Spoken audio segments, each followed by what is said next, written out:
Assalamualaikum warahmatullahi wabarakatuh. Apa kabar semuanya? Assalamualaikum warahmatullahi wabarakatuh. Baiklah anak-anakku sekalian, hari ini kita akan belajar sejarah kebudayaan Islam.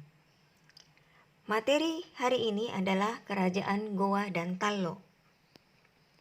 Tujuan dari pembelajaran kita ini menceritakan sejarah kerajaan Islam di Sulawesi Selatan. Nah, dari materi yang akan Ibu bahas, ada beberapa aspek yang perlu anak-anakku sekalian ketahui.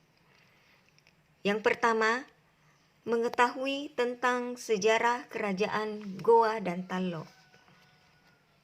Yang kedua, letak kerajaan Goa dan Tallo. Yang ketiga, para tokoh kerajaan Goa dan Tallo.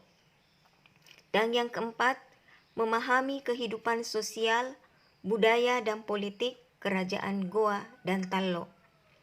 Dan yang terakhir, kelima, peninggalan-peninggalan kerajaan Goa dan Tallo. Nah, untuk lebih jelasnya anak-anakku sekalian, jadi silahkan anak-anakku sekalian menyimak materi yang akan Ibu berikan pada gambar di atas. Anak-anakku sekalian, yang pertama tadi sejarah kerajaan. Di Sulawesi Selatan, pada abad ke-16 terdapat beberapa kerajaan mandiri, di antaranya Goa, Tallo, Bone, Sopeng, Wajo, dan Sidendreng. Setiap kerajaan tersebut membentuk persekutuan sesuai dengan pilihan masing-masing. Nah, salah satunya adalah kerajaan Goa dan Tallo.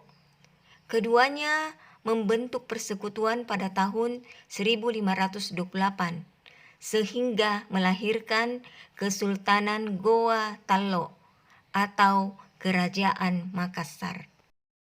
Yang kedua, letak kerajaan. Kerajaan ini terletak di daerah Sulawesi Selatan.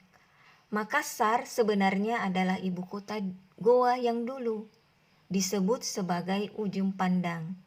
Secara geografis, Sulawesi Selatan memiliki posisi yang penting karena dekat dengan jalur pelayaran perdagangan Nusantara. Bahkan, daerah Makassar menjadi pusat persinggahan para pedagang, baik yang berasal dari Indonesia bagian timur maupun para pedagang yang berasal dari daerah Indonesia bagian barat. Nah, dengan letak seperti ini, mengakibatkan kerajaan Makassar berkembang menjadi kerajaan besar dan berkuasa atas jalur perdagangan Nusantara. Tokoh-tokoh kerajaan Goa Tallo. Yang pertama adalah Sultan Alauddin.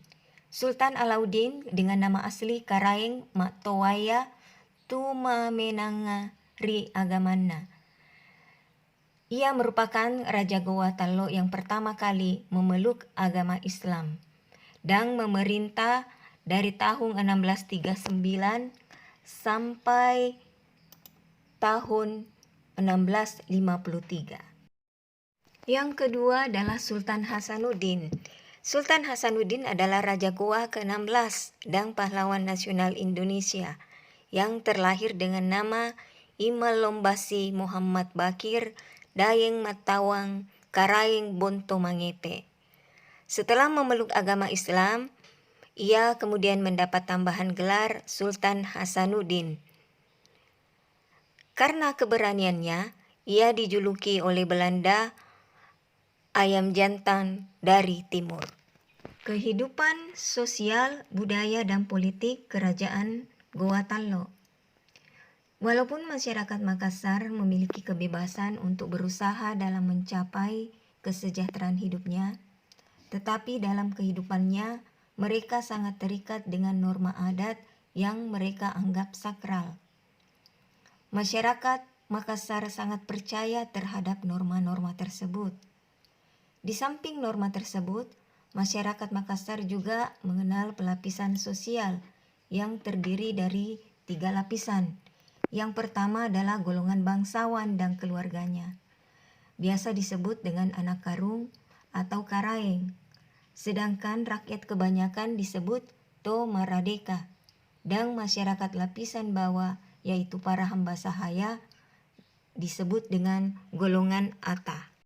Kehidupan politik pada kerajaan Goa Tallo puncak kejayaannya pada masa pemerintahan Sultan Hasanuddin. Pada masa pemerintahannya, Makassar berhasil memperluas wilayah kekuasaannya, yaitu dengan menguasai daerah-daerah yang subur serta daerah-daerah yang dapat menunjang keperluan perdagangan Makassar. Sultan Hasanuddin menentang kehadiran dan monopoli yang dipaksakan. Pada masa pemerintahannya juga dikenal Perjanjian Bungaya. Ada beberapa peninggalan kerajaan Goa Tallo. Yang pertama, Fort Rotterdam. Yang kedua, Masjid Katangka. Yang ketiga, Kompleks Makam Raja-Raja Goa Tallo. Dan yang terakhir, Batu Palatikang.